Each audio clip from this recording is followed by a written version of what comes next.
Okay, we welcome you as part of this International Service Learning Conference to this parallel session entitled, or this panel, whose title is Integration of Service Learning in Higher Education Curricula. As you know, service learning has three programmatic features, or there are three conditions that have to be met for there to be service learning. We spoke of the student leadership. We also spoke of the resolution or the contribution to solving a problem, an issue with the community. And the third aspect is this integration in the curriculum, the articulation with the curriculum. So within that complexity, this panel is going to discuss then those topics. We are fortunate to have here experiences from many countries.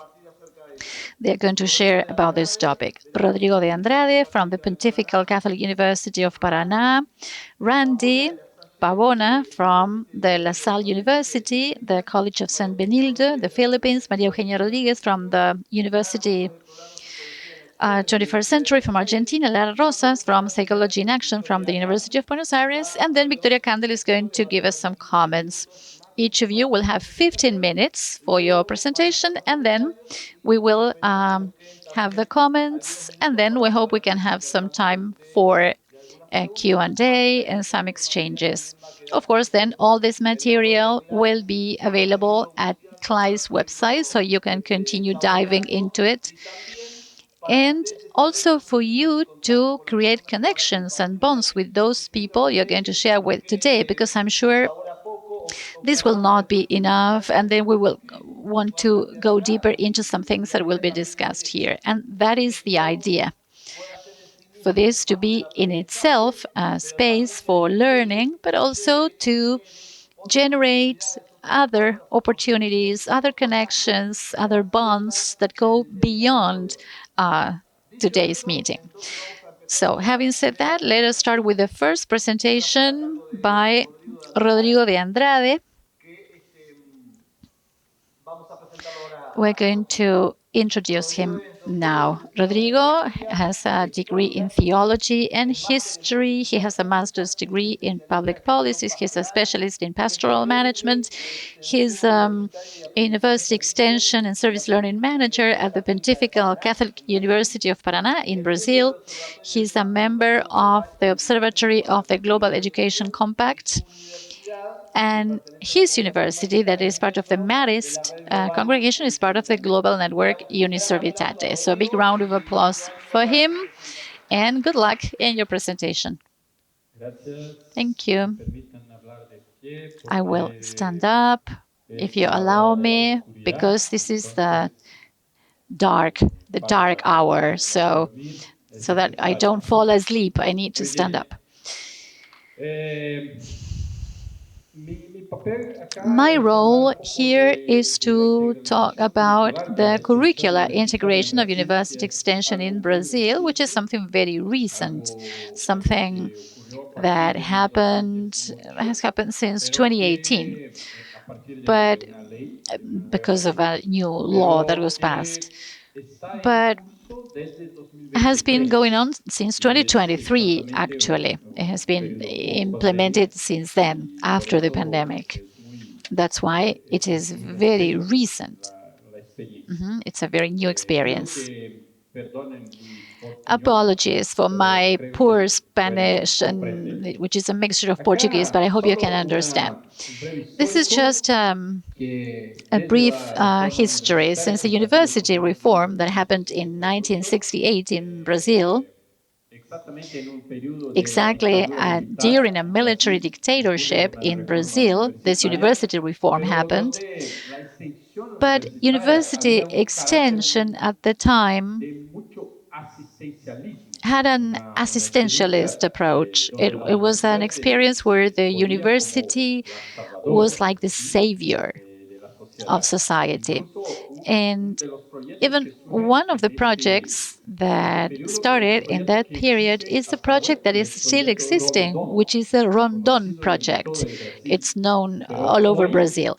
But today it has a different perspective, a much more dialogical approach, closer to a service learning experience. But since that university reform, several of the stakeholders in Brazil were discussing how to create a movement of university extension that was very similar to today we understand as service learning. But in Brazil, it was not known like that at that time. And still now, it's not known like that. But now we are starting to understand a little more about it. So since 19 then in 88 with the new constitution in Brazil,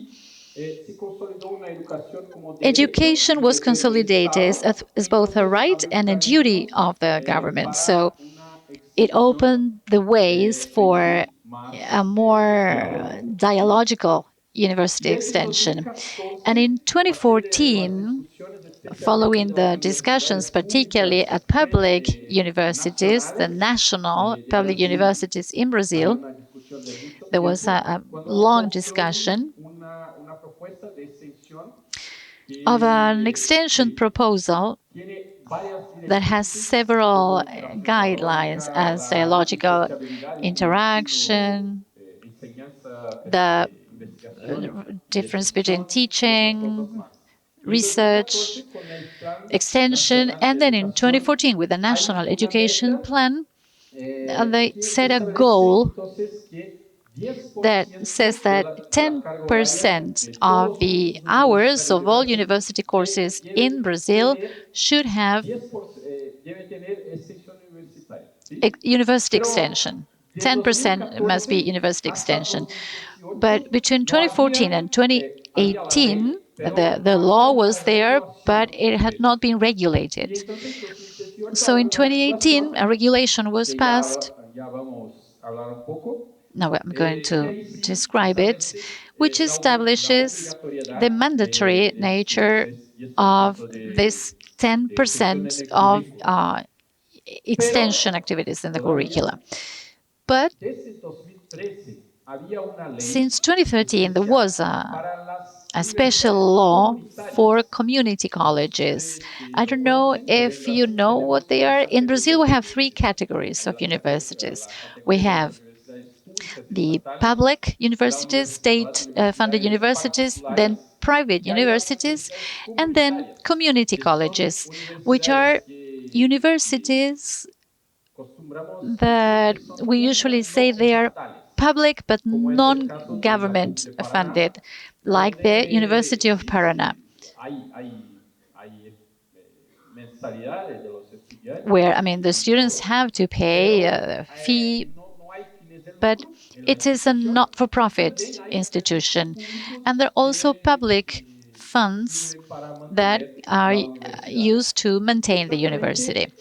Well, these community colleges,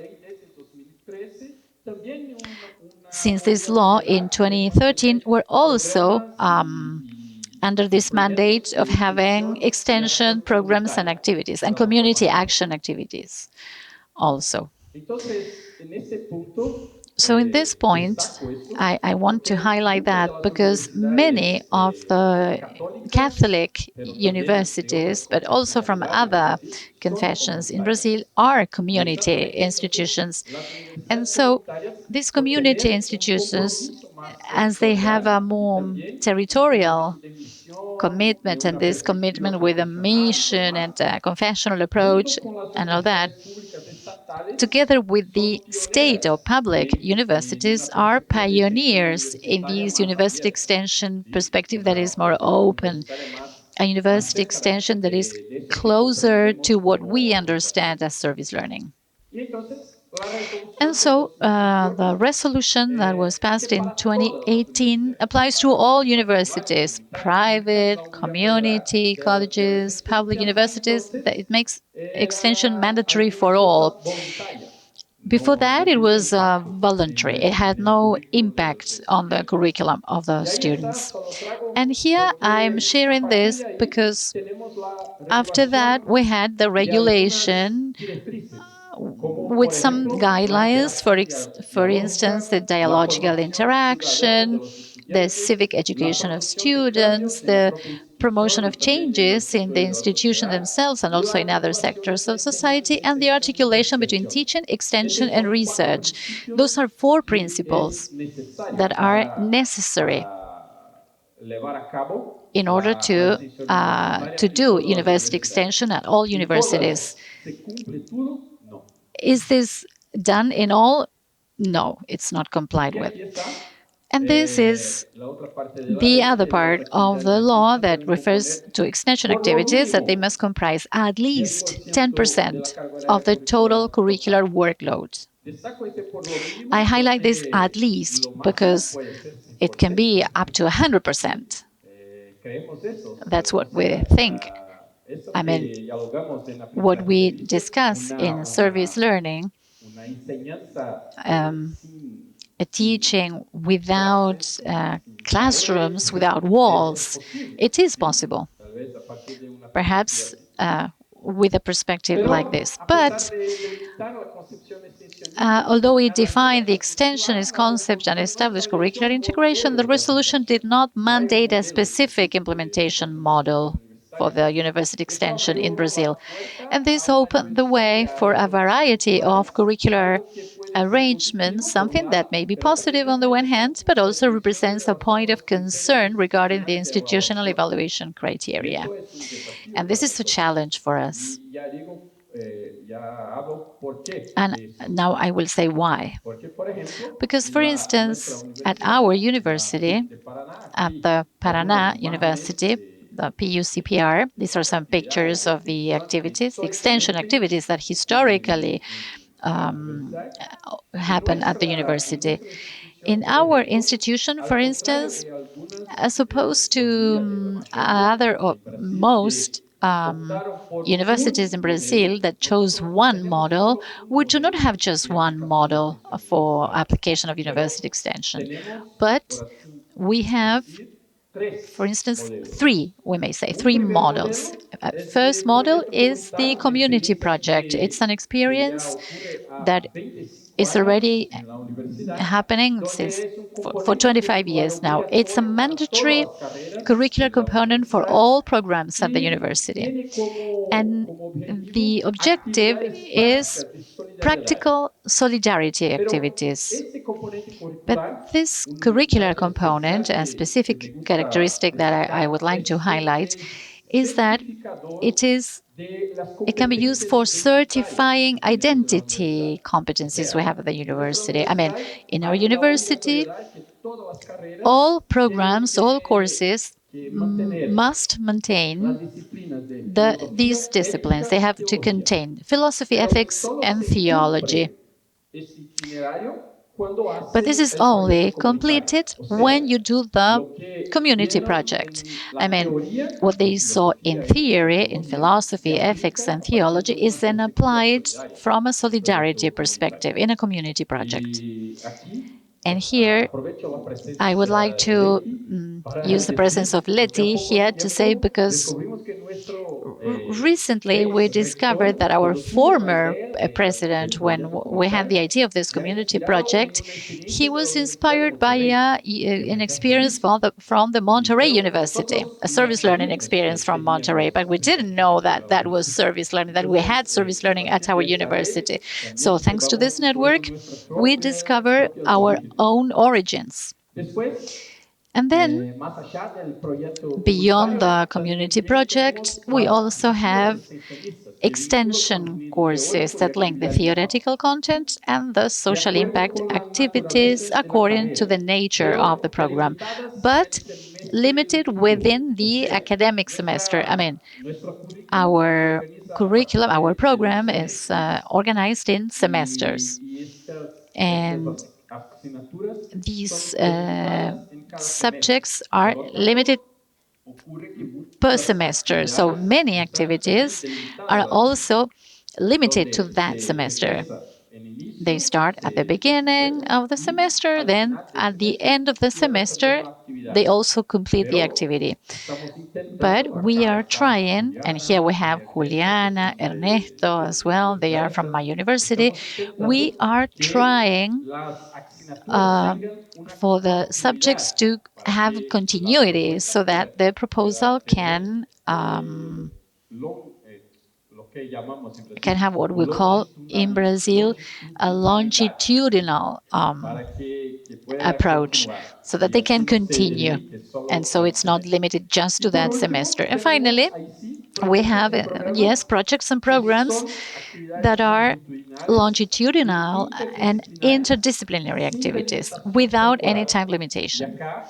And this is the opportunity because many students, particularly in Brazil, we have many students that also work, and during the week from Monday through Friday, they work, and so they can do their activities on weekends or also on their vacation, as happened now in July. We have the July vacation in Brazil, the break, and we had a whole week in Brazil where some students were on the coast of Paraná doing healthcare activities with one of the municipalities there. And these projects, for instance, this is from a campus that we have more in the hinterland of Paraná, the Toledo campus of our university. And there they have a project with migrants and refugees. It's a project of the law program. And they work with migrants and refugees with their documents. They support them for obtaining a job and other things. Also, they teach sign language, Portuguese sign language for these people. And this project was recognized by the United Nations last year. So for us, this is, of course, it's an honor for us because it's a project that is not located at a great city like São Paulo or Curitiba, but it's in the rest of the country, in a small city in Paraná. And well, they obtained this recognition. This is an example of the program projects that continue at our university. I think that's it. This is, well, what I wanted to share about our experience. And I think we can now listen to the other speakers. Muchas gracias, Rodrigo.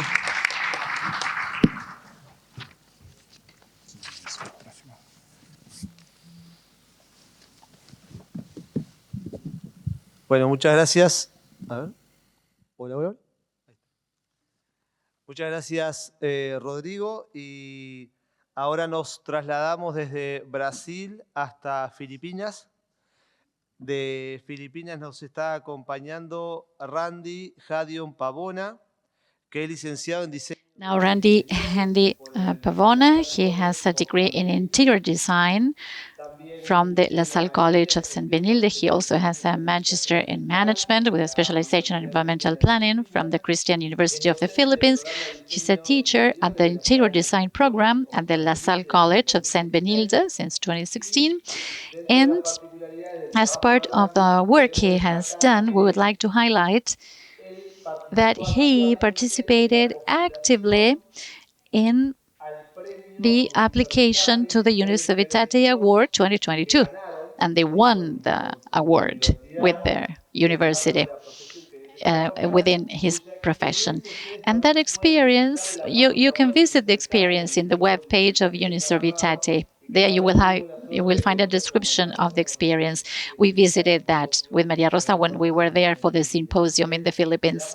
So we pass the floor now to Randy for his presentation.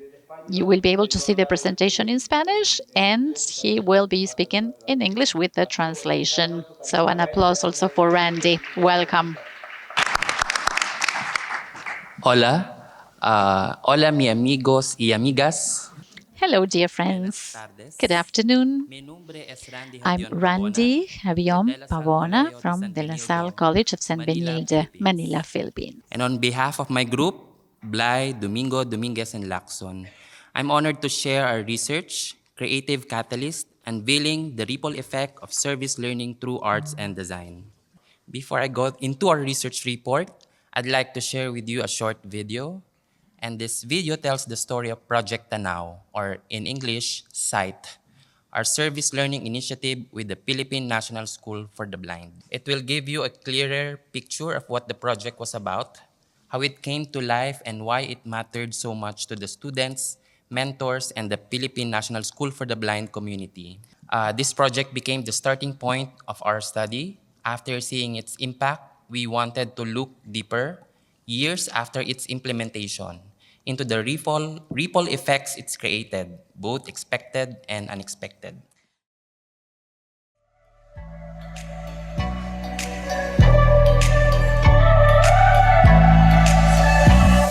For 3.5 years, Benilde interior design students have been learning how to design and at the same time be socially responsible and help the underprivileged. Being socially responsible is one of the Lasallian core values that we Benildeans carry. That is why Indexi has always been a special part of our hearts, both the mentors and the students. Indexi or interior design exhibit is the capstone of 3.5 of studying design. And this is actually a good experience for the students. For the students to have a good exposure in understanding social issues and concerns, and at the same time, share their knowledge and creativity, as well as helping others. Indexi actually focuses on our community, particularly the nearby barangays or the areas selected by the school. For this year, we are helping the Philippine National School for the Blind. And actually, the school caters to the educational needs of the blind, and their goal is to transform the blind youths into productive citizens. This year, it will be different. They will propose a complete design despite the ongoing pandemic, a very challenging one, because they only have a limited interaction with the site and the users. But all of them are very eager to help the blind youth by sharing their creativity, talent, and, of course, their abilities. Libraries nowadays are honestly like a place of confinement, especially for kids. The way I see it, every time these kids are in the library, they feel like there is something they need to do or a task to finish. This project is a collaboration with the Philippine National School for the Blind, in which we are going to renovate and create design solutions for their 63 square meter e-learning resource center. As aspiring interior designers, our advocacy is to enable and empower people regardless of disability by guiding them through their daily challenges. The Now Which Means Inside is a theme of our project. We are tackling societal issues that are often overlooked that the blind and visually impaired deal with daily. Inclusive interior design is a philosophy in which optimizes the built environment for users with specific disabilities through human-centric solutions, in our case, the blind and visually impaired.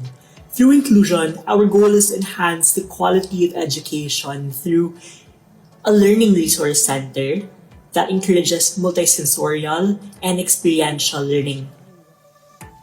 As future interior designers, we wanted to apply our own philosophy of form follows empathy.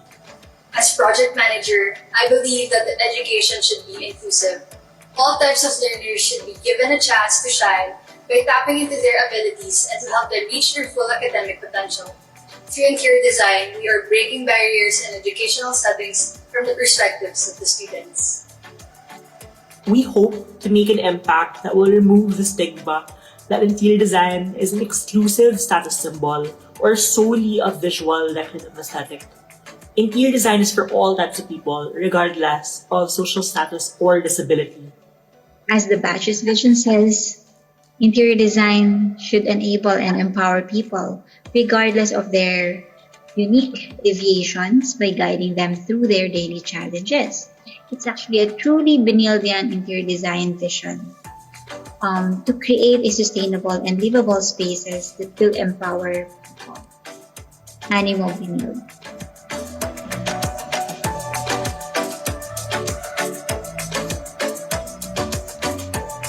Well, the video states that the whole process of the from selection of the space or the community, from research or providing information about clients or the end users of the Philippine National School for the Blind, up to the implementation of the project. And the result is promoting space which is multisensorial and experiential for the learners.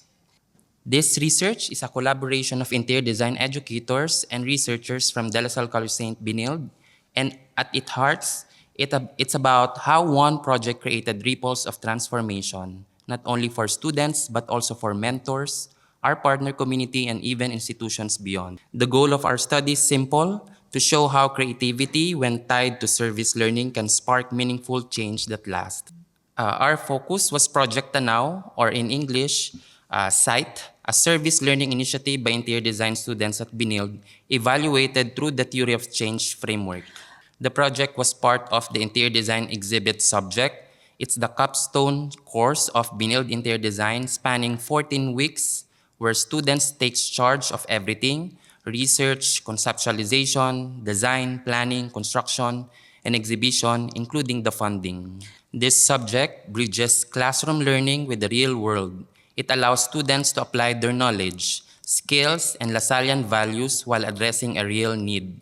Guided by the outcomes-based education, it's not just about producing skilled designers, but socially responsible ones. Our partner was the Philippine National School for the Blind, founded in 1970. It's the pioneer institution for visually impaired learners, serving students from kinder to senior high, and also serves as a pilot school for inclusion. The project name Tanaw means sight in Filipino. It reflects the vision of creating an inclusive, multisensory, and experiential learning space. We redesigned their enhanced learning resource center using textured finishes, tactile flooring, braille systems, color blocking, and interactive elements. The goal was to make it functional, engaging, multisensory, and experiential for visually impaired learners. In this research, we employed a mixed method approach guided by the theory of change. We combined quantitative data to measure the impact with qualitative data to capture insights, experience, and stories. Respondents included 24 students, 2 faculty mentors, and administrators from both Benilde and PNSB. The theory of change helped us map the journey from inputs where orientations, guidance, and community support was presented, activities such as research, consultations, and construction, outputs, the redesigned learning center and public exhibit, outcomes that showcase stronger empathy, better skills, improved teaching practices, and lastly, the impact, an empowered community, and a new lens for inclusive design. Our research was guided by 7 questions which featured in the slides, and let me summarize the findings.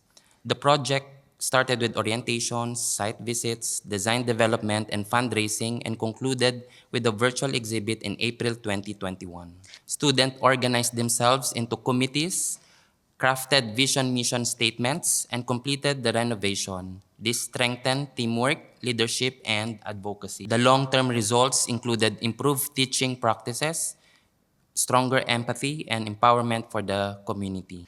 Despite COVID restrictions and delays at that time, the students adapted with creativity and resilience. Sustainability was addressed through durable design, community ownership, and integration with larger institutions like the National Library.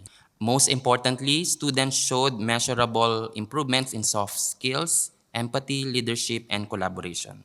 The key findings, we saw transformation across 3 groups. For students, service learning developed both technical and project management skills, but more importantly, empathy, leadership, and civic responsibility. Their design work became a legacy of service, not just an academic requirement.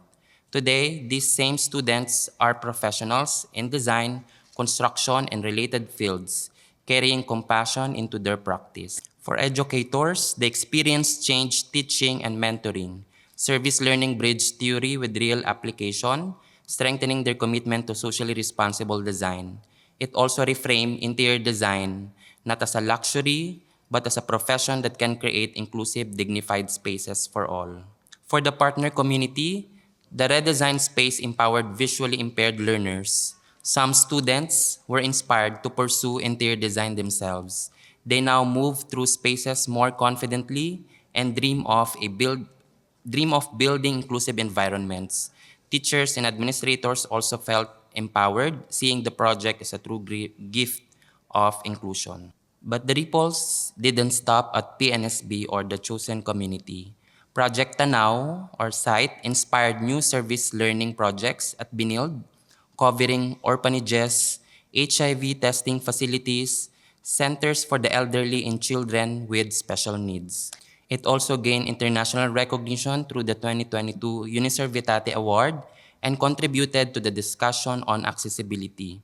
The renovated space is now seen as a model that could even connect with institutions like the National Library, extending its impact to the broader community of people with visual impairments. Of course, the project faced challenges such as COVID restrictions, construction delays, and funding limits all tested the students. But instead of breaking the project, these obstacles built resilience, creativity, and teamwork. For service learning to truly last, it must be institutionalized. At Benilde, Project Tanaw has become a model showing how academics and service can go hand in hand. In conclusion, Project Tanaw proves that when creativity meets service, it sparks transformation, not just of spaces, but of students, educators, communities, and hopefully society itself. Thank you very much.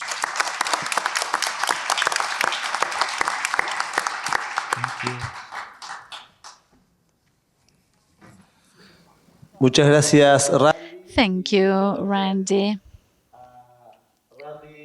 Thank you, Randy and Rodrigo, also because they've been very respectful all the time and very clear with their presentations.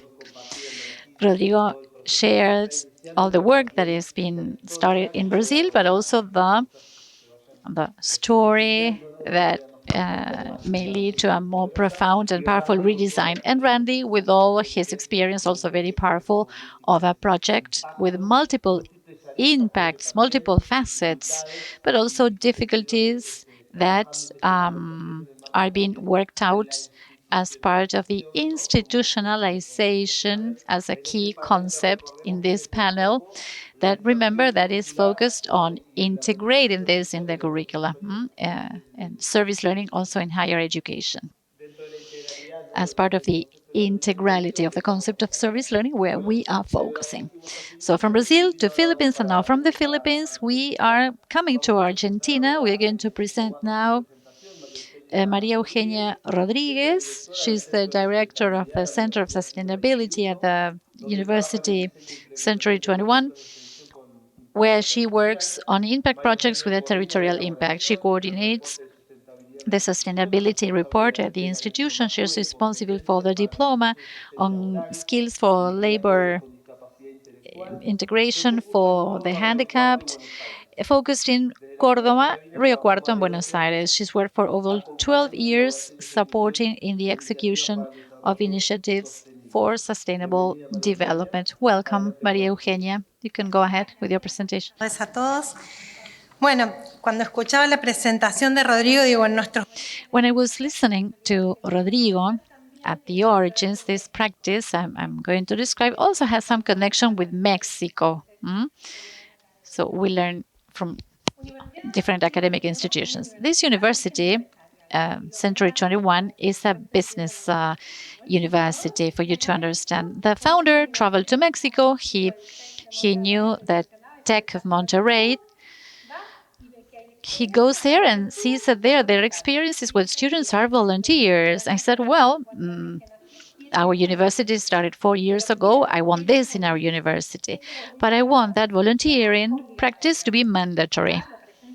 So he presented it to the board of businessmen that included priests, and they said, no, no way. If it's voluntary, it cannot be mandatory. So the answer was no. That was the board of the university, so that was the answer he received. 2 years later, he met another priest that now is Cardinal, Angel Rossi. I'm sure you know him. And he says, well, I've been presenting this initiative, this project to the board for 2 years. I want all my students at this business university, that is, all the programs at the time had to do with management, business management. There were no other programs there. But the board doesn't accept it. Okay, do it anyway, he told me. Why don't you try? So he tried. Angel Rossi always says that solidarity is learned, it's practiced, it's something that perhaps you have not incorporated, but you can move forward. That was the beginning of the solidarity practice. It's an experience that evolved, as I'm going to tell you, but it's an experience that tries to supplement the professional training of our students. At the beginning, it was just an experience. The student from any undergraduate course was for 3 months at a social organization. There was no much more than that, but just the commitment of the student to complete those hours, which is not volunteering, but it's like a practice, an internship where they experience they had that experience. I'm going to tell you more about the evolution, but we understand that this is an awareness process. It's like the first little step for our students to know what's happening, what problems are there in the community, and who are working to solve them. The second important aspect is that they should be able to understand the problems that exist in their community, not just in their square meter, just a little beyond, to see what is happening and strengthen the sense of common good. I'm taking so many notes today. My presentation is full of notes based on what I've heard so far. Thank you all for that. This practice is a mandatory course.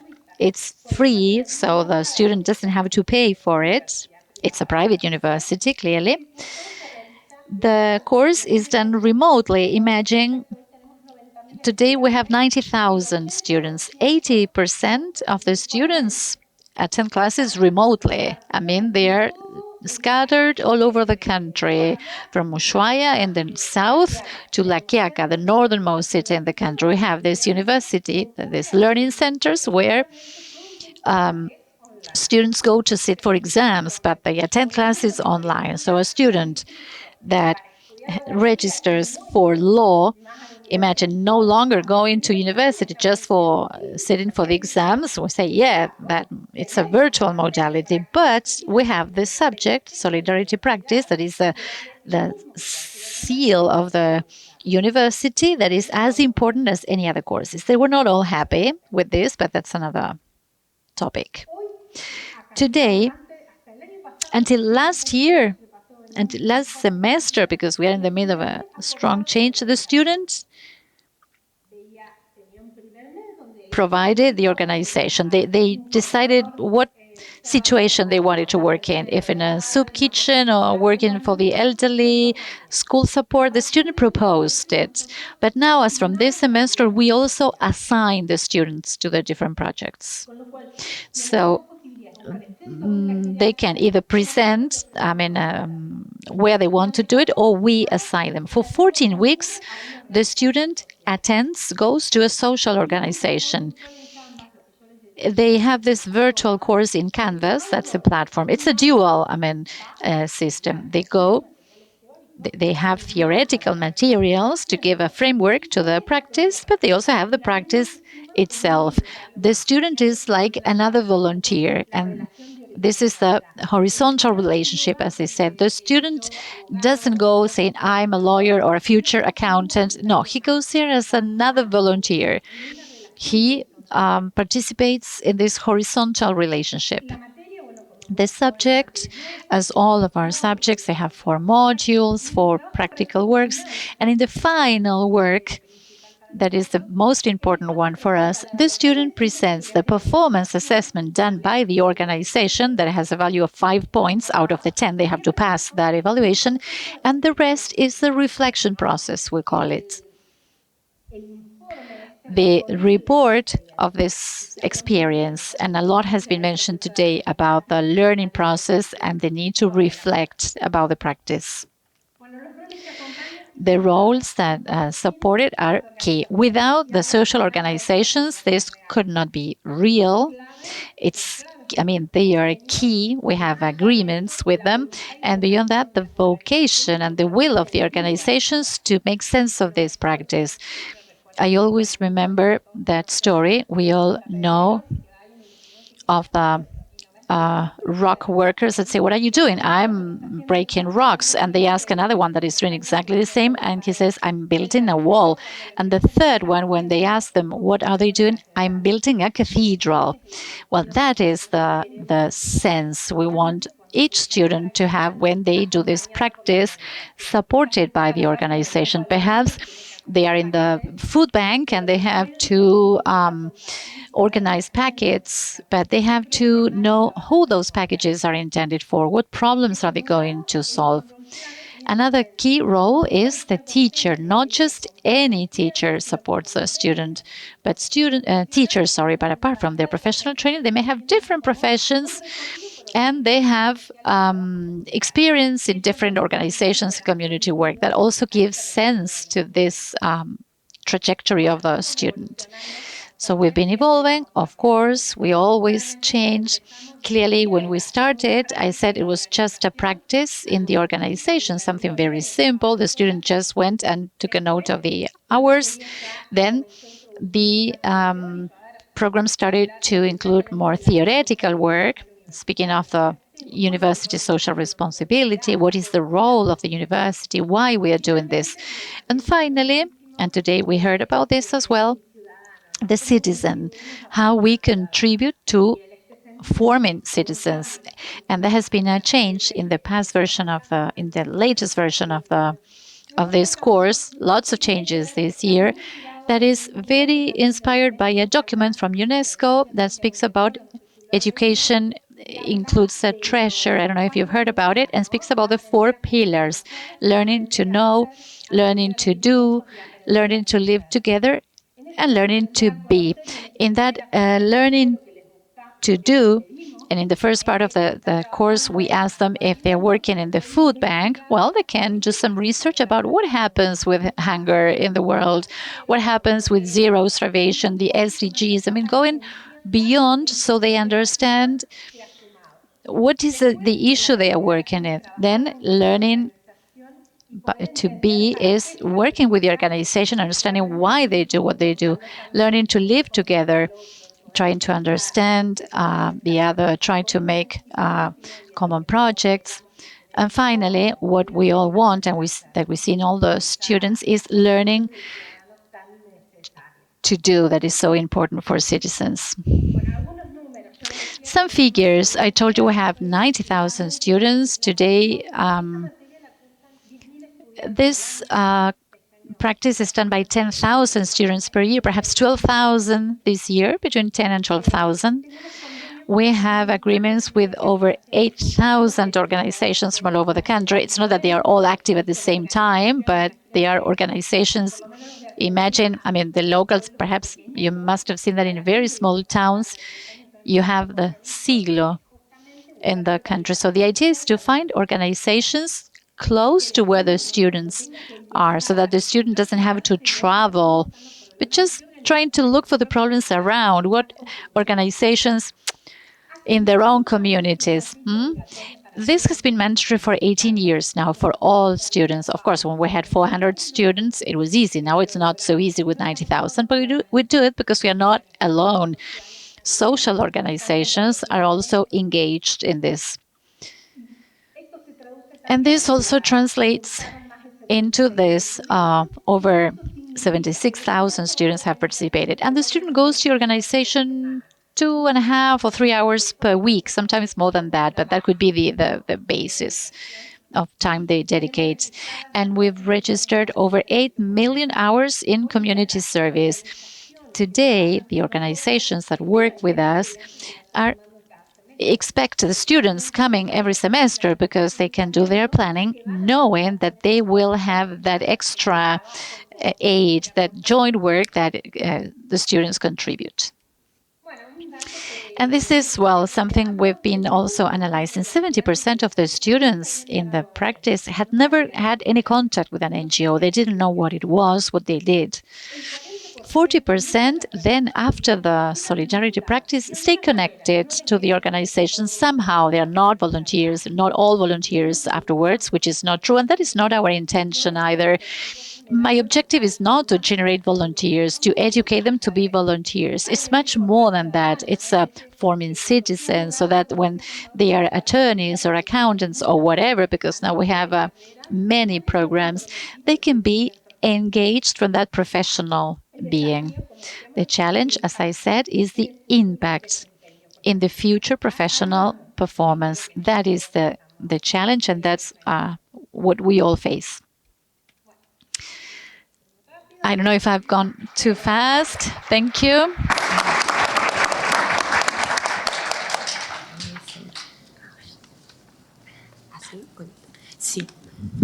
Muchas gracias, María Eugenia. Thank you very much, Maria Eugenia. Just want to say something. Solidarity is learned, and this is something that we would make a comment about that, because I have taken note of something of each presentation, but in your presentation, that would be the idea. I urged you, why don't you start writing down questions or comments or reflections so that you may take something from here as well. Okay, now, so we're going to, from the University of Buenos Aires, we are going to listen to Lara Rozas. Lara Lucila Rozas has a bachelor's degree in psychology in the School of Psychology, University of Buenos Aires. She has a master's degree in cognitive psychology at the School of Psychology, University of Buenos Aires, and she's a director of student academic paths in the Secretariat of Academic Affairs, University of Buenos Aires as well. She's a lecturer and researcher at university. So welcome, Lara, and we're going to listen to your presentation. Thank you very much. It's a pleasure for me being here and sharing with my colleagues, because I've been hearing very good experiences. I'm going to speak about a professional practice of the School of Psychology at the University of Buenos Aires, and we call it psychology in action, because this is service learning through psychology consultation. I chose this definition of service learning because here we have the word soften, as if you have to, I don't know, when you have to be in an entrepreneur or businessman meeting, you have to soften those walls. But all of us that have been in this kind of experiences, we know it deals with impact, and certainly it puts the walls down. But it's an experience, and if the students do not undergo this practice, perhaps this is an experience that they will never have the possibility of having in their lives, because most of them do clinical psychology in a private practice. So this is a way of putting students closer to the community needs so that they may understand what is happening in society. So, to give some context about mental health in Latin America, over 70% of people that say that they need psychological treatment, they do not have access to it. We know that the funds are scarce when we talk about mental health, and the social in the lowest socioeconomic level, so it has a greater symptoms, but there are obstacles to have access to mental health. What happens in Argentina? These things are mirrored, but we are one of the countries that have the highest number of psychologists per inhabitant. But of course, there are problems of access. So even though the number, the quantity is high, it does not mean that that people would have access to mental care. So the challenge was how to include psychology and adapted to the needs of society in the educational social practices. So when you think about psychology, you think about a private space, clinical psychology, but when you think about community psychology, you think about workshops. So it was a trap, and we were trapped in it. So we started thinking about workshops at the community. This is an initiative that is really very interesting. But what happened is that when we were in the field was that people were coming, but not to be part of the workshop, but to start asking about psychological consultation. So there were some questions, doubts. What about the students? Advanced students, can they be involved in that? This was a challenge because this is something that does not happen in the School of Psychology, at least in our university. The students, when practicing, certainly they are observers, they are not practitioners. And we did not want our students to be observers. So we said, does this fit the needs of the community? And so we adapted the proposal, a professional practice that is called Community Approach in Vulnerable Neighborhoods, or Psycho in Action, as we call the project. So we have two types of devices. We have 5 meetings every 2 weeks, different places that I will speak of later, and a single consultation. This is all related to psychological guidance, psychological consultation. But the idea here is very clear, is to respond to the need of the community, of the person coming, focusing on their strengths, because all of us have strengths. We have to identify them so as to leverage them, and at the same time to enrich the practice, the knowledge of our students through this experience. These are some of the places where we visited more frequently, particularly when we talk about the 5 meetings. But before going out, there are 3 stages. First of all, we have a training stage. In here, we train students by role playing so that they may apply all the knowledge they have from other subjects or from our subject, because we are speaking about evidence-based practices. We use some real cases, actual cases that we have observed. So one of them will act as the therapist and the other the consultant person. And so they try and do both roles before getting live. Then hands-on. We go to the territory, we soften the walls between the classroom and the community. We go back and forth in a bus so as to have a place or a space for support with students, because in there students speak out about what is happening, having a real person in front of them. And you can see that there are different ways of providing the consultation. Some are more sheltered, some other are outdoors, and you can see that in each picture we have three persons because we have two students per consulting person, so that the students may gain confidence, may feel sure, and if they need some help, they may ask for that help or advice. The stage number 3 is supervision. In some cases, we go back to the classroom, and in some others, we do it in the same place where we are or in the bus, we're coming back. So we provide support because in some cases the experiences are really very hard.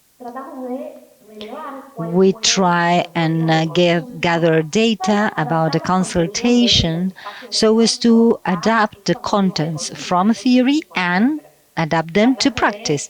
For instance, in risk.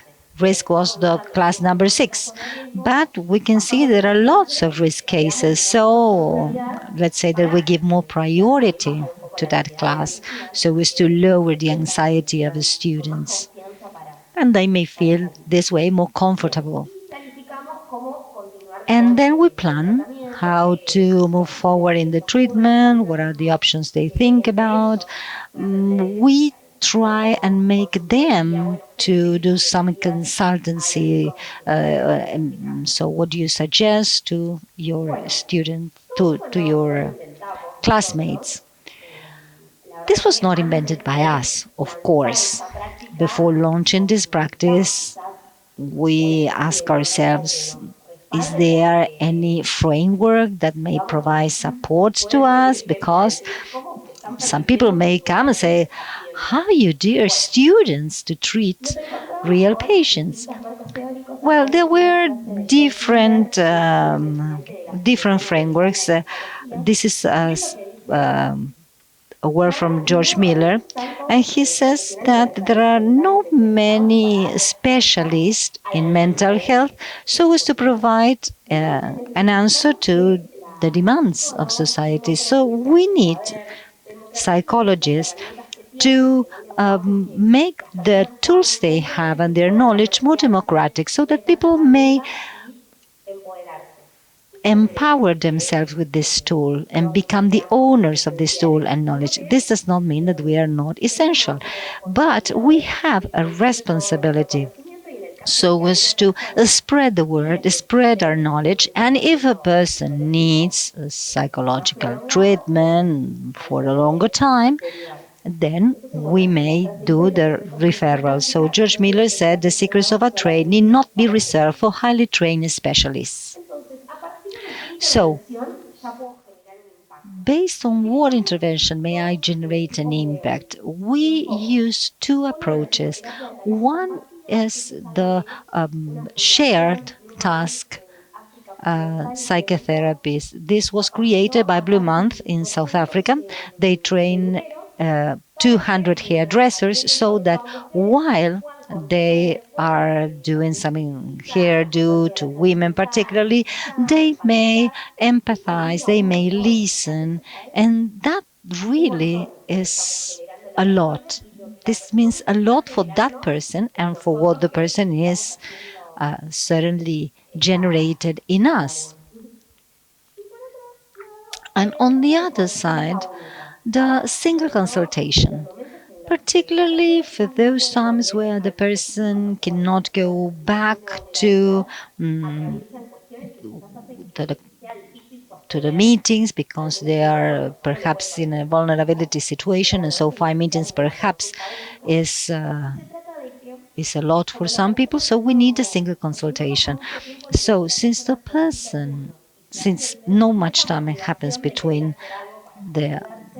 when the appointment is requested and when the treatment takes place, we may help that person and we may provide evidence-based tools to that person, and there will be that ripple effect because something in the behavior of that person may start changing and some other areas of her life may change. So in a single consultation, we may empower that person and generate an impact. We are not superhero, and we know that. These are some of our strategic partners. We work with the San Cayetano Social Service, with the Scholars Foundation, Corazones Solidarios, that is an NGO, and Yuba in Action, that is a program of our own in our university. Here we have a single consultation because we are moving from one neighborhood to another in the federal capital. This is some of the research we are carrying out. What are the most usual consultation reasons? We have a qualitative satisfaction survey. A quantitative one. The results were very good, so we shifted to a qualitative satisfaction survey, so as to see what people think about us and the therapist competencies.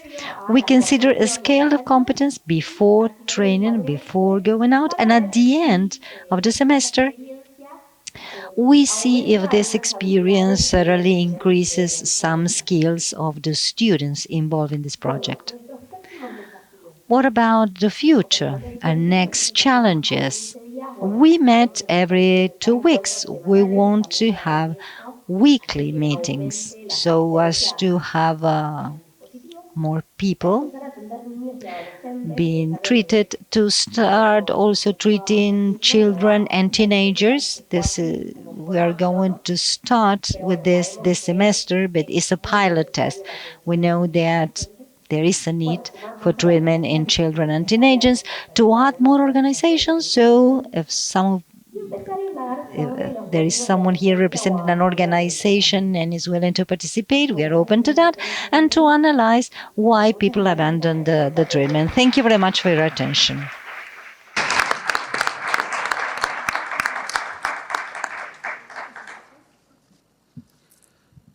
Bueno, muchas gracias, Lara. Thank you, Lara.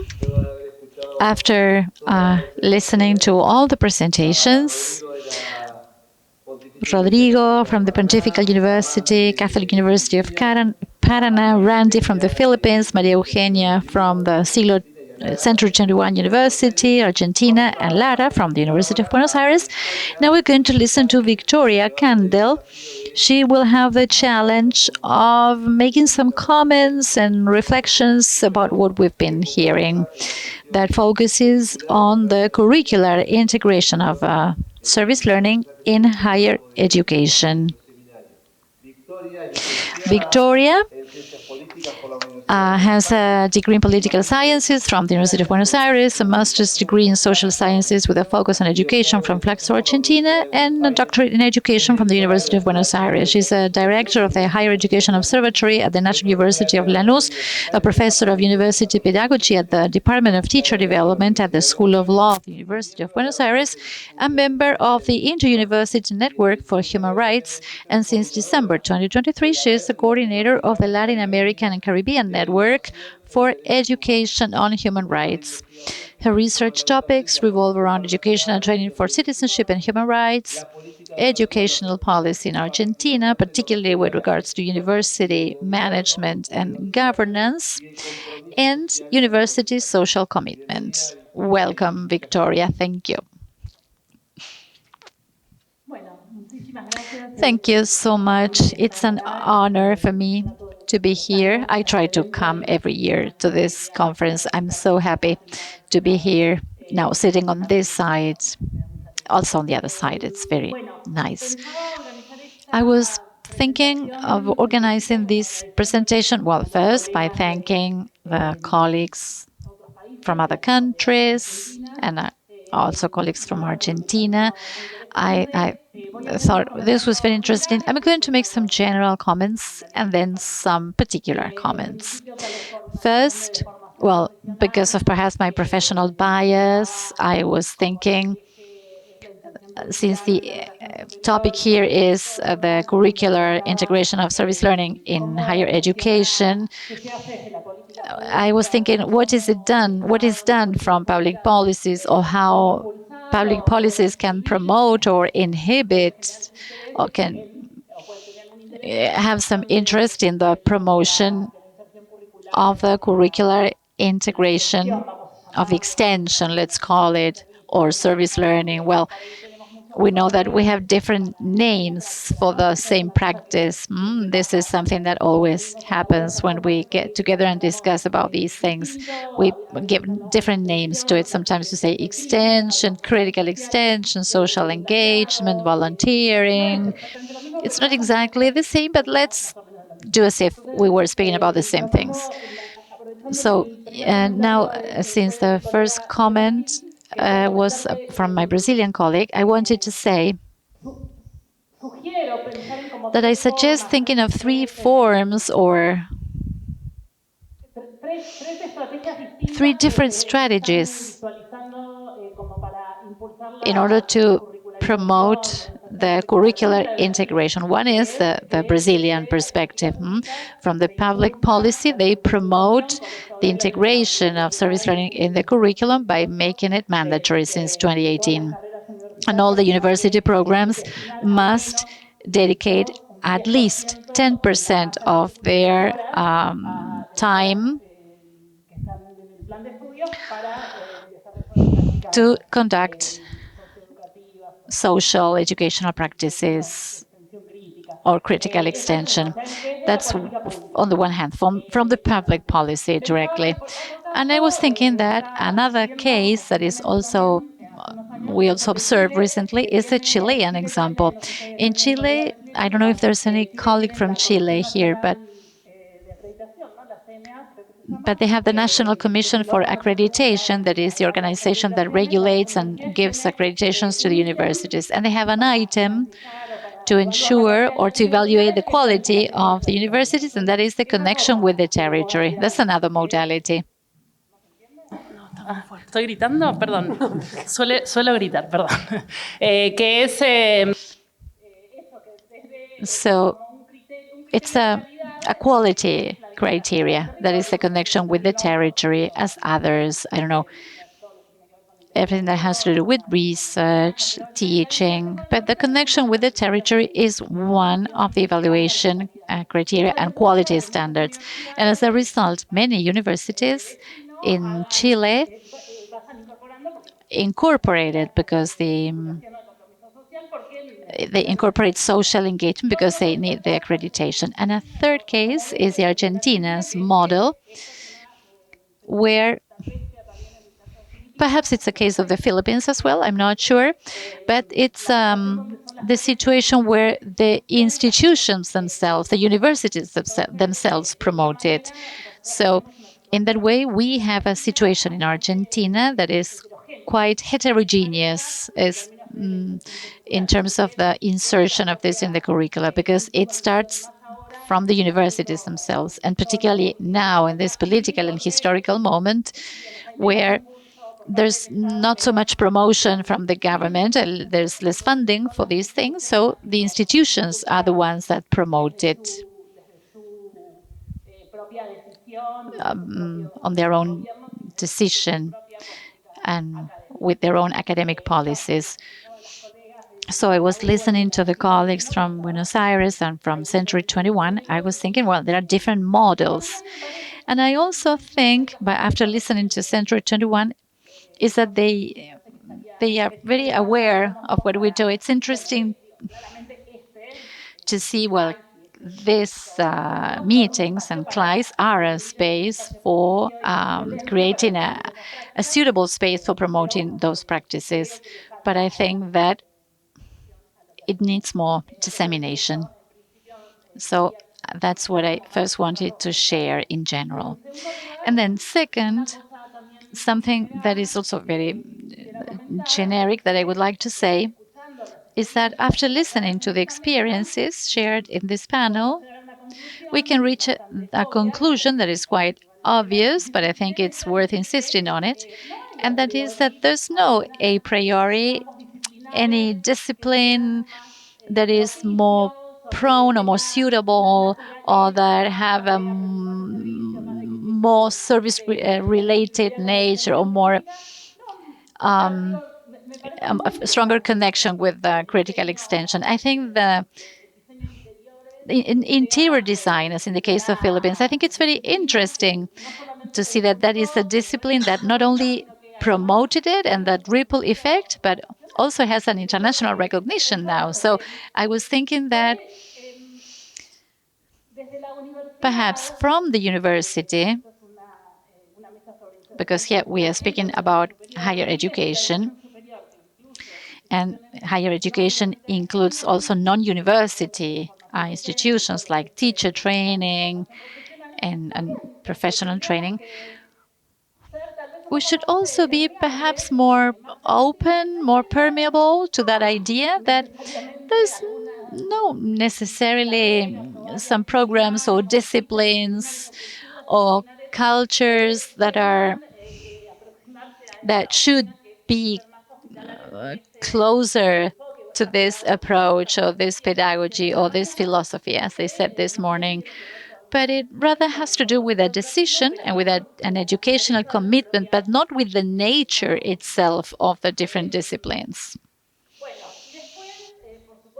And then, of course, in general, I also would like to highlight the idea that we all believe and we all think that the university and higher education institutions are spaces for forming citizenship. This morning we heard that we have this engagement, this commitment with an excellent quality education. We have to form excellent professionals. We certify their knowledge, we issue diplomas. We have to train professionals that can heal a disease, build a bridge, make a design, to make the financial statements. But what we do, and with the intention of achieving a high quality, has to contemplate also the social aspect of the profession. So I think that this is quite obvious as well, but I think the university is a space for construction of citizenship, for raising awareness about what happens in the world around us. And it should be permeable also to the education for democracy, for citizen life, and for the defense and promotion of human rights. So I think that is something that we should not forget. And I was thinking of something that was mentioned this morning, that is the idea of the question that is, what is the limit to this citizen education and what happens with those reports about indoctrination in the classrooms? I don't know how it's called in English, she says, but it's okay. So there's something that, as I also come from the area of human rights, I think it's something we should think about. And this approach on teaching is an approach that is part of international agreements that our countries have signed, that is the commitment with education for human rights. So perhaps we should, or I suggest that we should take this as an argument that what we are doing, we do it because we are institutions that are engaged with human rights, committed to human rights, the defense of democracy. In Argentina, that is even part of our higher education law. So we do it because we have this commitment.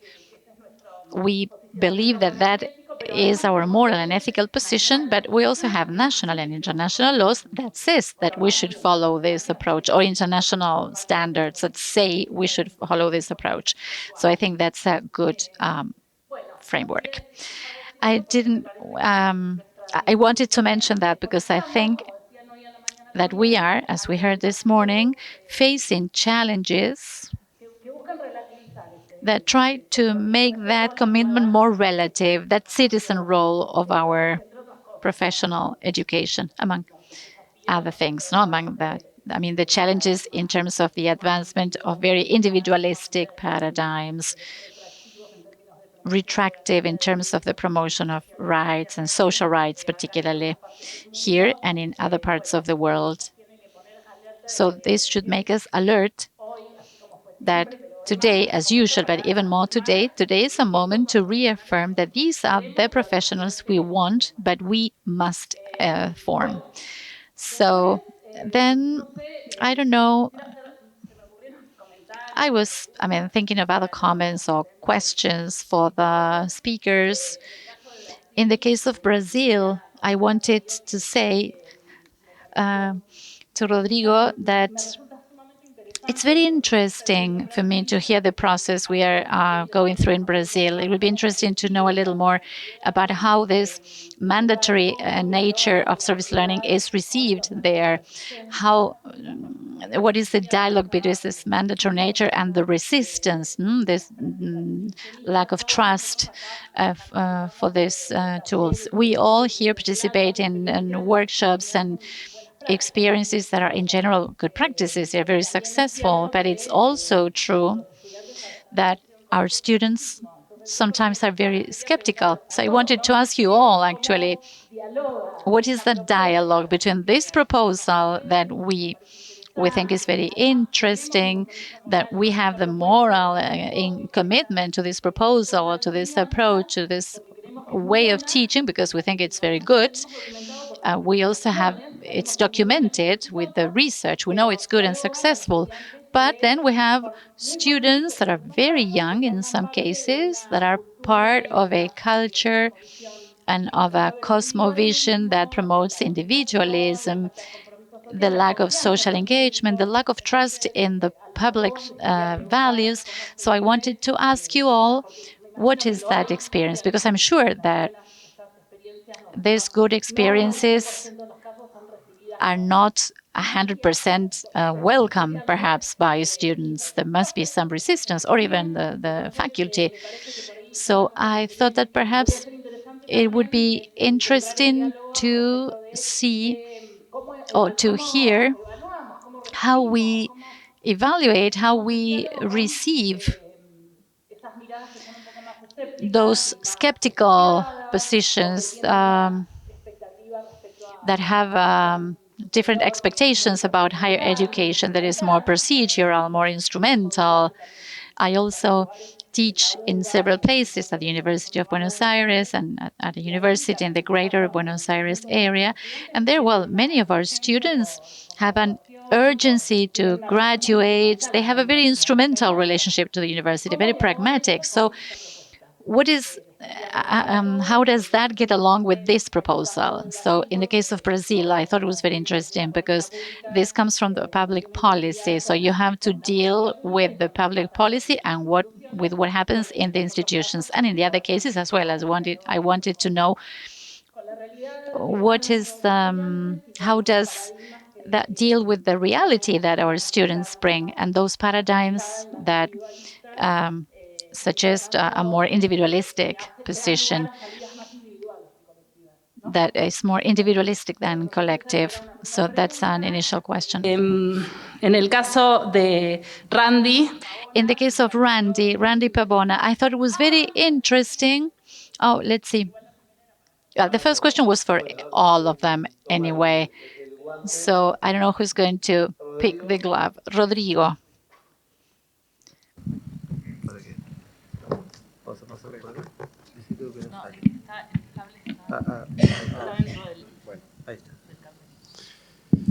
Muy bien. Una buena pregunta. That was a good question because there are many answers to it. In Brazil, we have a lot of resistance, a lot. With the implementation of the law at the state universities, at the public universities, there was not a lot of trouble because they only increased the number of hours in the programs, and that was it. But in private universities, there was an attempt to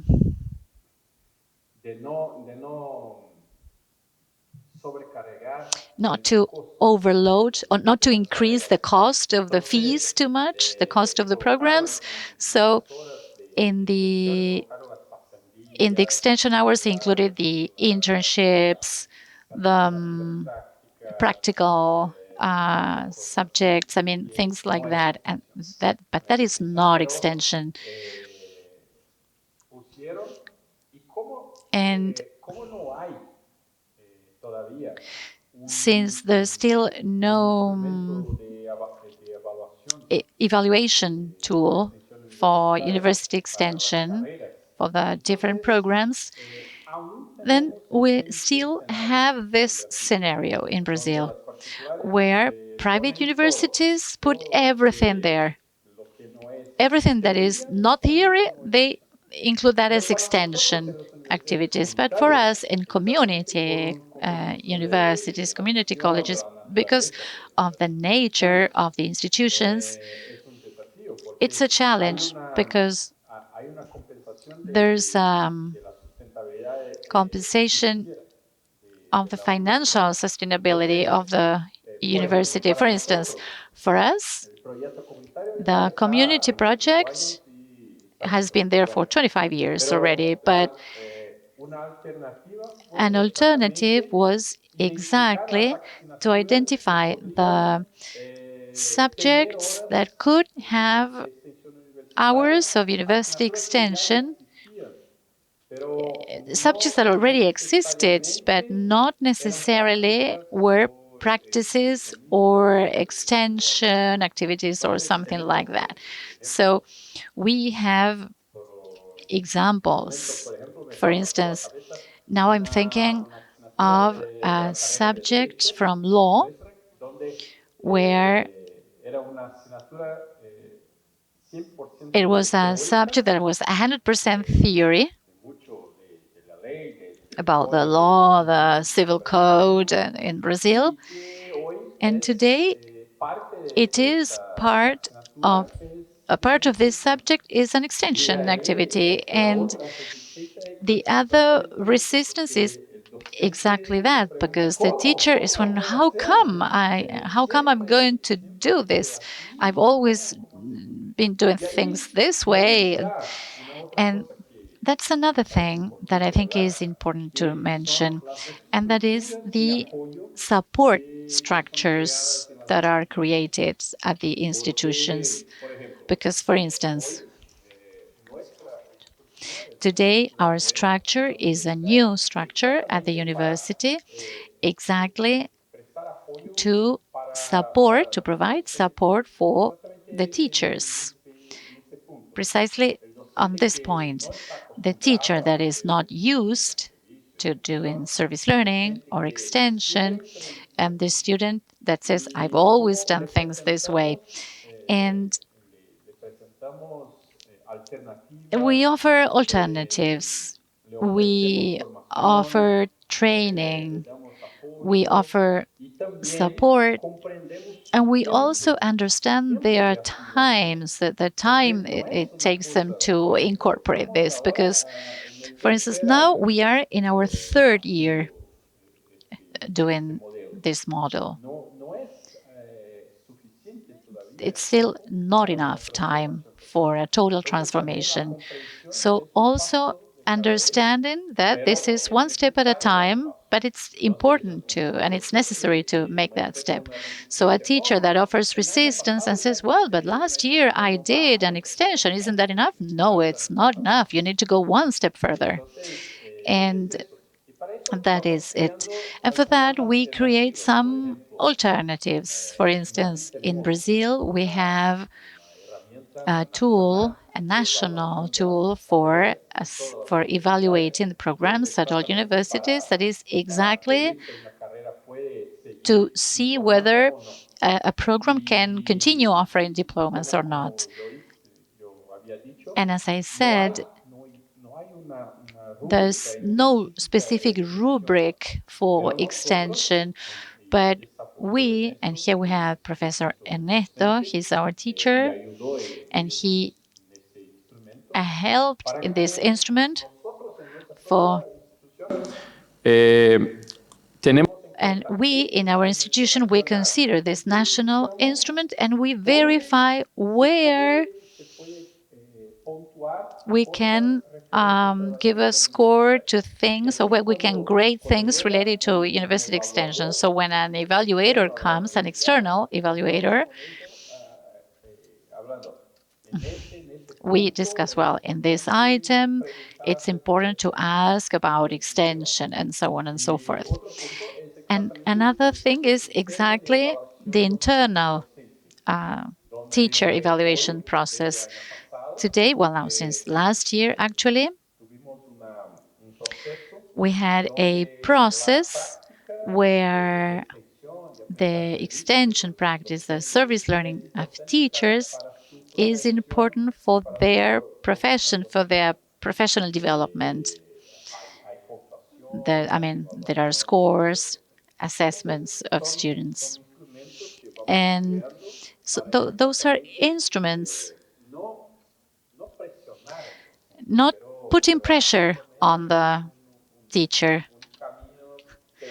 but doing this pedagogical trajectory. Sí, sigan. Dale, bueno, yo presenté lo que era la práctica solidaria. Nosotros I presented solidarity practice. We have extension programs at the same time. I think that you hit the right note when you spoke about the reluctance by the faculty, because it was not just the students, but the teachers and the program directors had to understand that solidarity practice is a subject. It's not just, no, the students have only 2 subjects left, that he's going to get his degree and does not have the practice, and he will become a lawyer. And so what's the difference? So the credits are the same in these subjects as well as any other subject of that program. So it was not fast because we have been doing so as mandatory for 18 years, but we still receive those complaints. Some years ago, I became a teacher of that subject. And it's interesting what I feel, because there are less and less complaints from students. I don't know if it's related to the way we present it, but something is changing. And when we speak about training through competencies, it's not just why, what for, why do I have to know the territory. So before that, they sent us, particularly in the lawyers programs, we receive some formal complaints.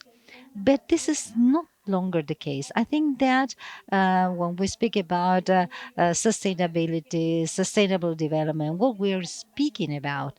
So I insist on being close to the teachers.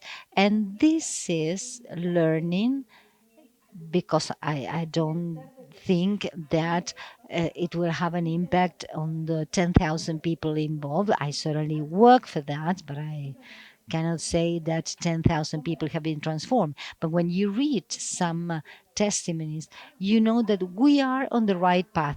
We are improving, we are learning, but I think that's the right path. So if we are close to the student, and a student from 20 years old, let's say, because we have very young people, and so it's our responsibility to accompany them. It's not just go there and do, but I will tell you what for, what are the reasons. Are you motivated by this? No? Well, okay, let's move to another one so as to move forward. When we talk about the extension projects, and I wanted to say something in that respect, we have to work with teachers.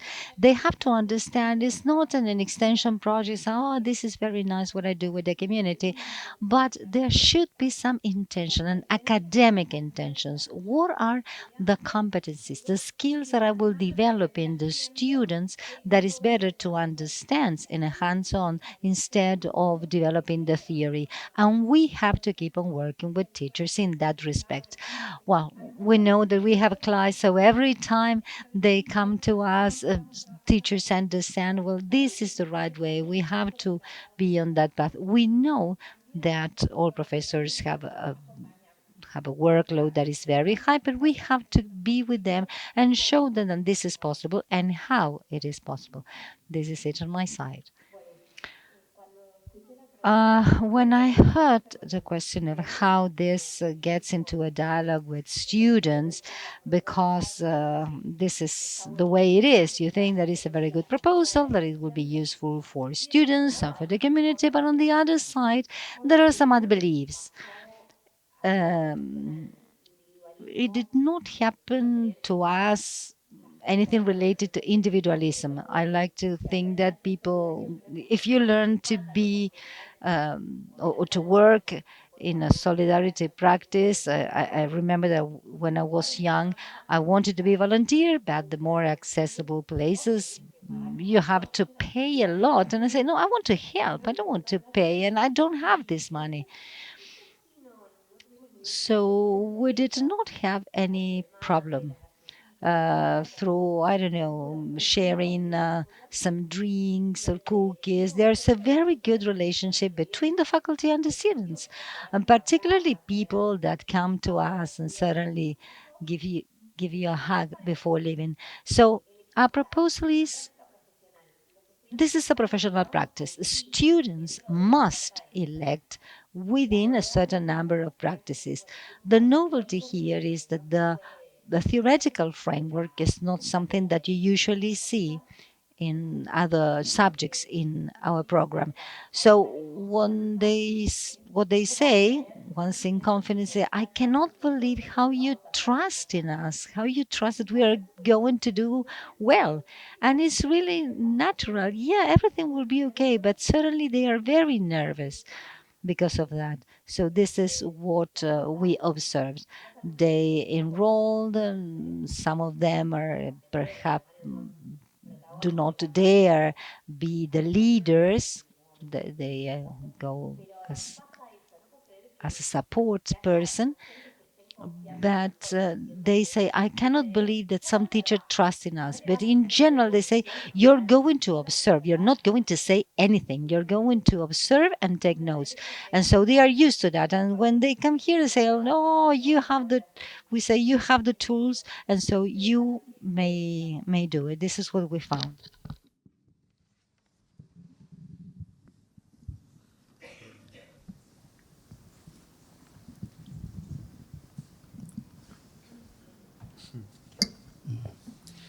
Since service learning is institutionalized in our school, it's very clear for our students that they need to experience this service learning activity through this capstone subject or project.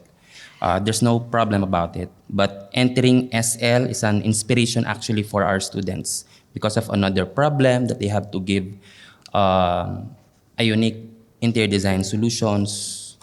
For me, based from my experience as a mentor, resistance always entered during the analysis of funding or budget.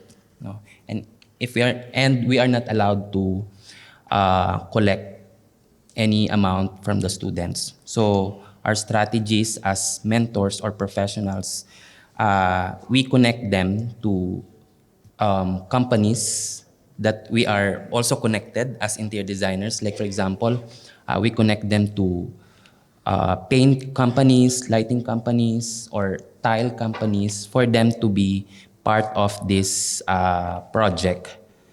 Bueno, gracias por... Thank you for your answers. I'm just going to make two general comments, or one, and then we see if there's any questions from the audience.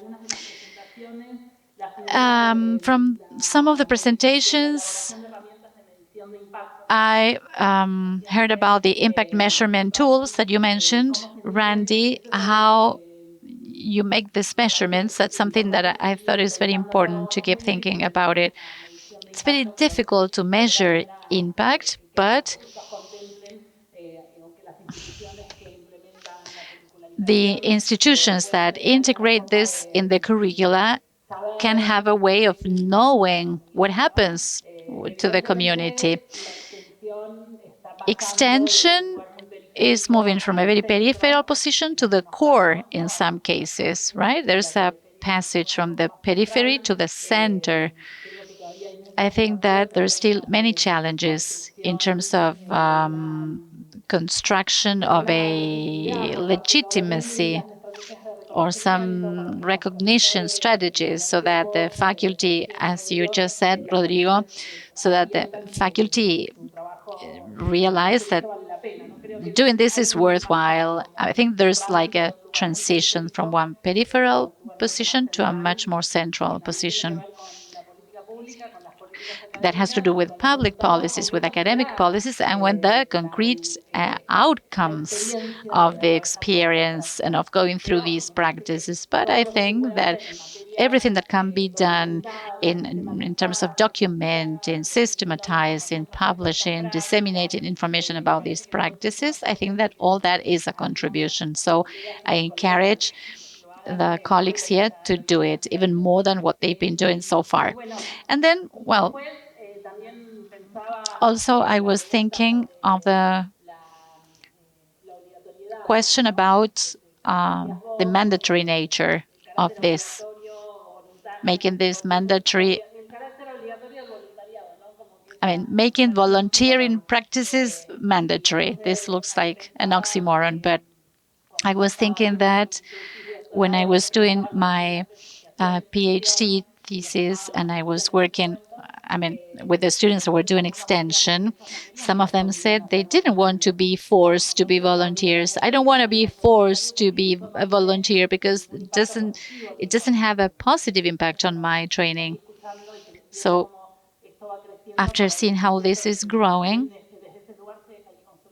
it's true that we have to build legitimacy, but it's also true that sometimes what is mandatory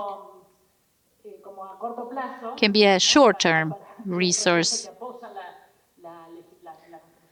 a resource that supports the construction of the legitimacy, and perhaps at some point it will no longer be mandatory and it will become an option for our students.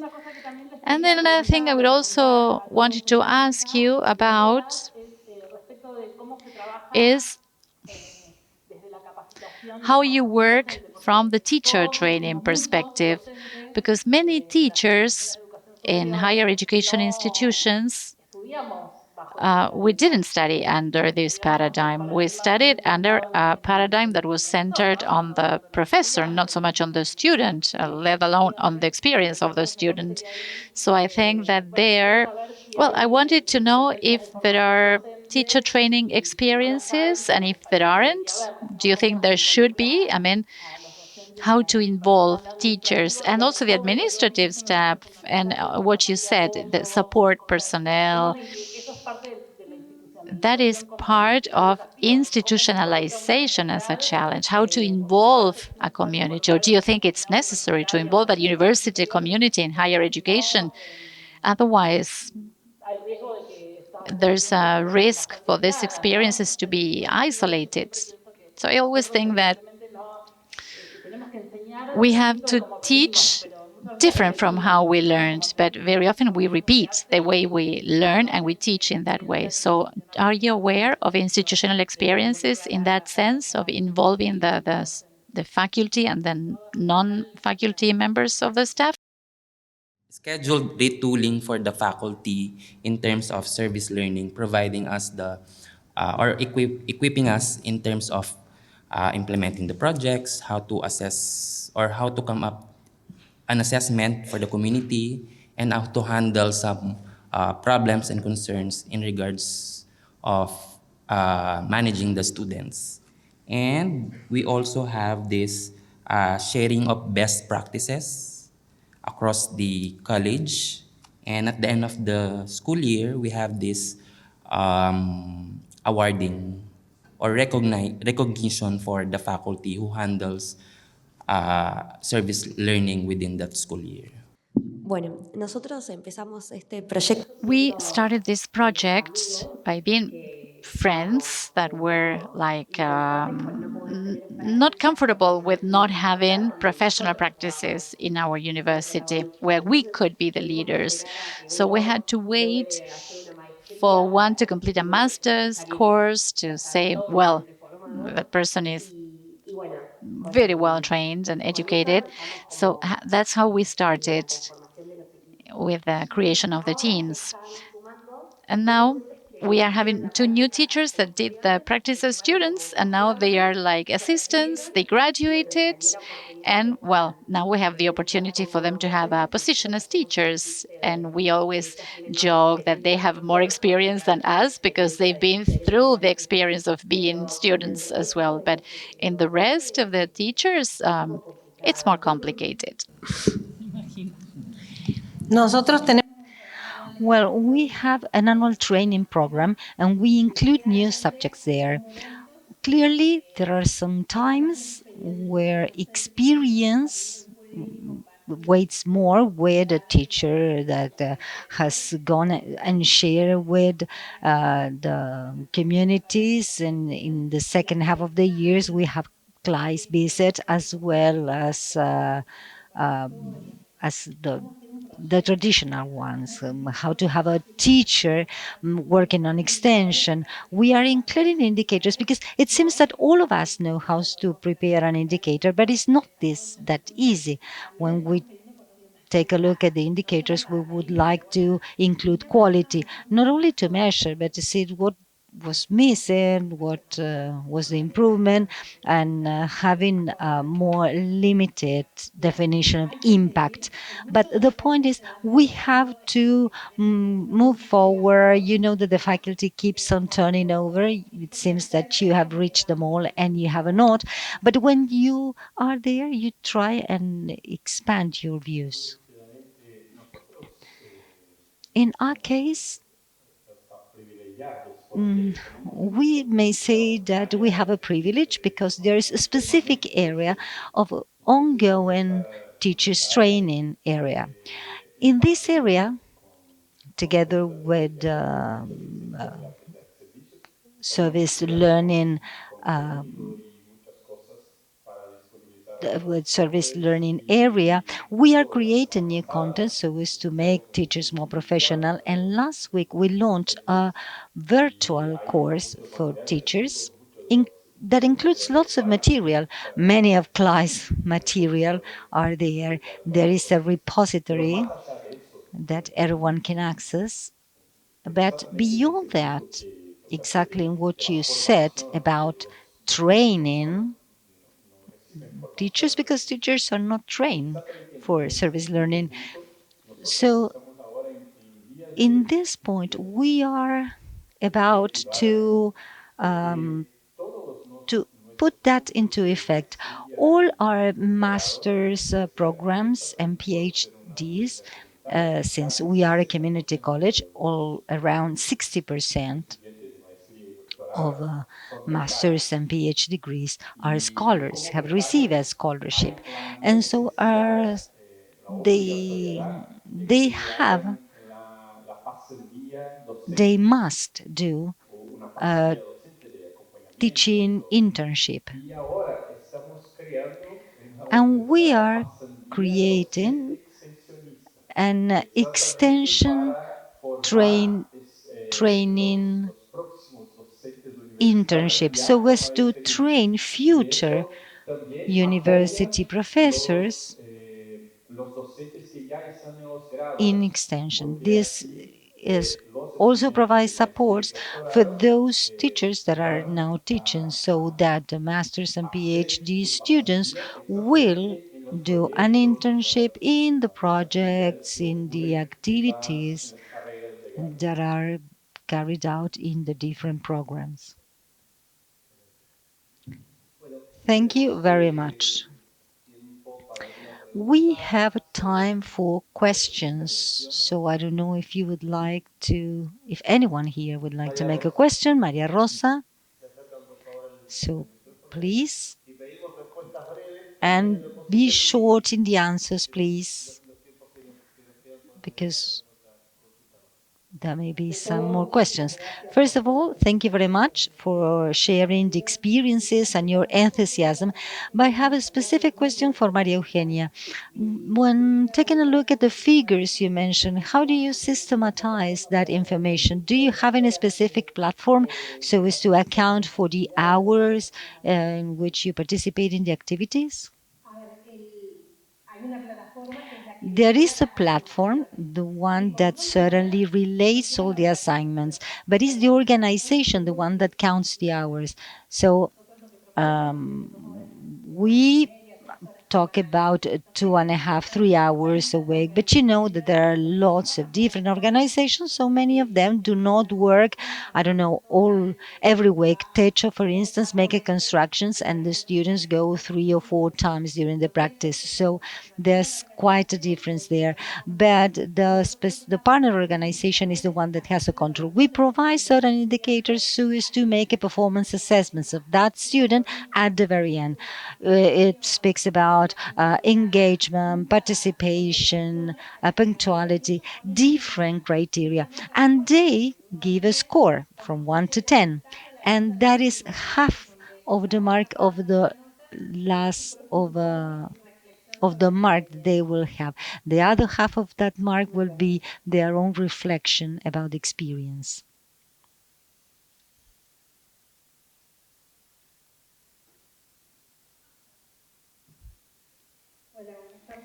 Hello, good afternoon, everyone.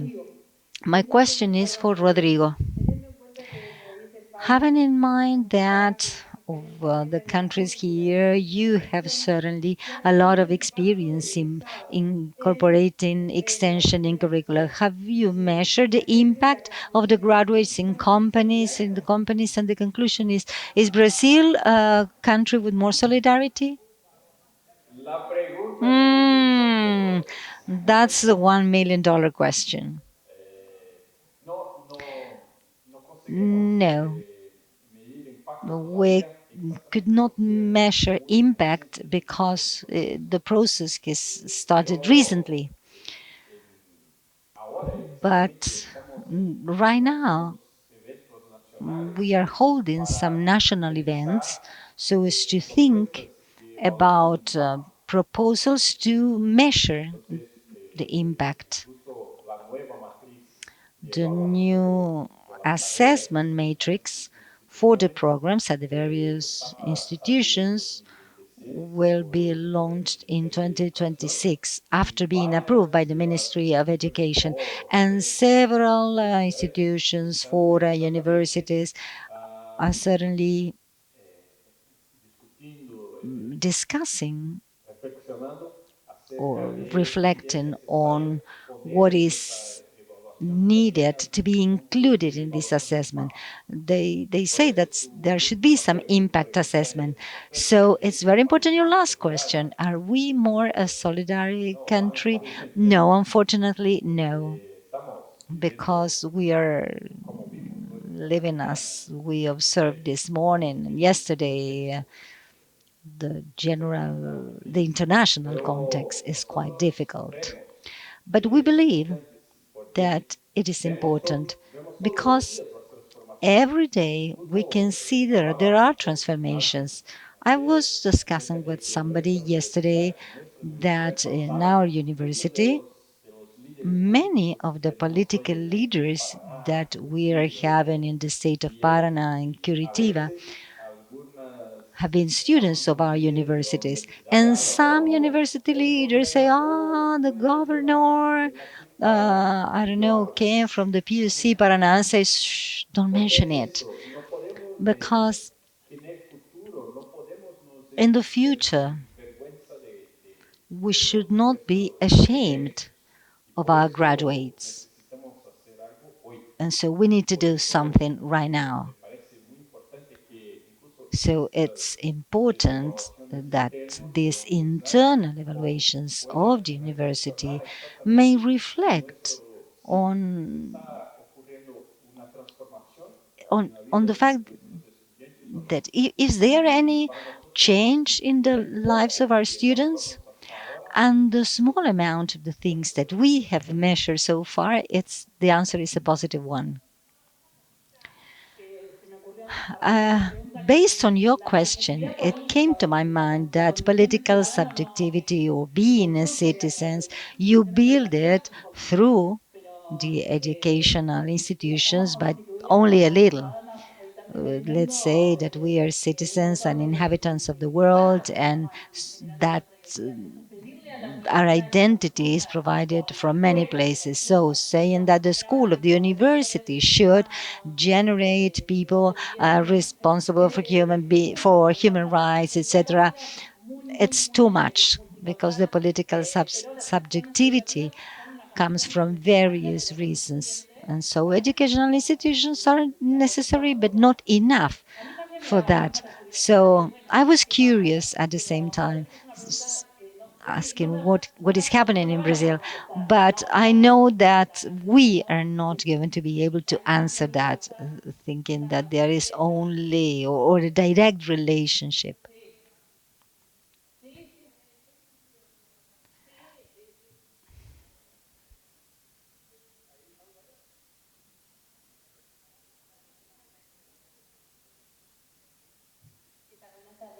Good afternoon. My question, I've listened to very wonderful things, but what about the resources variables in the various experiences I've heard, where the contexts are different when obtaining results? I mean, from teachers' training so as to start a project, or then for students to be able to be part of different experiences. This is one question, and the other question is how many deconstruction processes have been done so as to start constructing this type of proposals. A short question, you said. Okay, would be very brief. Who's willing to answer, and then we have to close the panel. Well, this is a private university, but I don't think that resources are a condition, at least on our side. It's not that we have a surplus of money, but there are many things that have to be worked on, and money is not that case. And when you mention deconstruction, well, we are a young university, so it's just 30 years. So the teachers, the professors that come to us, somehow they share our proposal. And now the last question for Graciela. If I'm allowed, talking about the incorporation of service learning in the curricula in higher educational institutions or universities, it was very clear in Philippines, in the School of Psychologists. But, for instance, Maria Eugenia, you spoke about a subject that was mandatory, that has to be approved, and as well as any other, and you speak about 10,000 students that are, I don't know how many a year, maybe 1,000 a year. But my question is, how do you relate, or how these students relate in their various programs, the contents of their own training, and which stage of their education they go to different organizations to do the practice? They Can they do it at any stage or at the very end? And what about the relationship between their training and the voluntary work or the action they do at the organization? Because you gave an example that triggered that question. So I don't know, to go and putting all packets together. I know that I will be like a cathedral, let's say, that I will contribute to eliminate hunger. How do I relate that? Because it's a voluntary work, but how does this become service learning, in fact? Well, it's 10,000 students a year. This is a subject, but this is not the only thing that we do in terms of extension. So if I have a subject that raises awareness and has a cross-cutting content that includes human rights, social responsibility, the students do not go from their profession, from the program they are learning. It's just a voluntary person that goes and starts to know what we speak of when we speak about human rights, what are the general competencies of the institutions, and know the specific competencies or skills for each program. There are some other extension programs that deal with that professional experience they should gain, but this is just to awaken them to what happens in the territory, to those big problems. And this is at the beginning of the third semester, so it's not at the beginning, but in general is after the third semester, so it's not just beginners. And this is something that give us them a group of people that they may then go to other extension programs that are related to the program they are learning. So thank you very much, everyone, for your presentation. I will recommend two pieces of material, apart from what you are taking from here, the presentation. This Compromiso Social, there's a book that it's available at CLAYSS, written by María Nieves Tapia, and the book of the Uniservitate collection that is in English, French, and Spanish that speaks about how to institutionalize. Why? Because there are several chapters that are related to this topics. In the annexes, there are lots of metrics, instruments, tools so as to measure this assessment, service learning in higher education. And certainly it may help you overcome some of the challenges that you mentioned here, how to make the assessment, how to measure impact. This that is really key is curricular management. Many times we say, how many more hours shall we have in the curricula so that what we want to teach may be visible? This is important. But now we're talking about another dimension, that is curricular management. How the hidden, the written, and the lived curricula comes into play with solidarity curricula. We need more hours, of course, but after saying this, I would like to thank all the speakers, those of you here in the room, and I invite you to stay here because as a 4:45, there will be the final panel that will speak about research on service learning. Thank you very much, and a round of applause for all speakers. Thank you very much for all of you for being here.